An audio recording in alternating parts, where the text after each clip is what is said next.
Cities across the country have been looking for new and less expensive ways to fight crime. Last week, one city began using the latest technology to keep an eye on downtown streets. Jim Stewart reports the concept is causing controversy.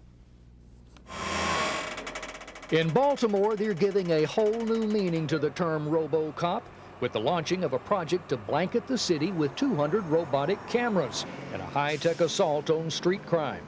Downtown businessmen are funding the project following a recent holdup and murder.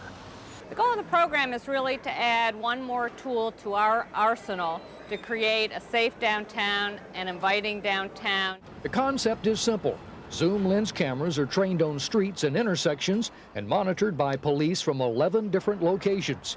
With cops on the beat running $50,000 a year each, cameras would be a cheap fix if they work. I think it's probably better than having more cops on the street because we can have a camera watch any number of areas. Like the Japanese patterned cops in a kiosk also seen on Baltimore streets, surveillance cameras are just another in a series of recently developed cop gadgets like riot-stopping soap bubbles or sticky foam guns that nab fleeing suspects. Only some critics feel this high-tech gadget is also highly intrusive. The question here is whether or not we really want government to be watching us as we walk down the streets and seeing everything we do. That's the real privacy question. But don't tell that to store owners. Invasion of privacy. If they're not doing anything wrong, they won't have nothing to hide. Surveillance cameras are nothing new, of course. What's different here is the scope of the project.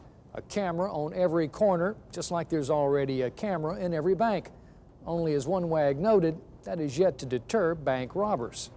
Jim Stewart, CBS News, Washington.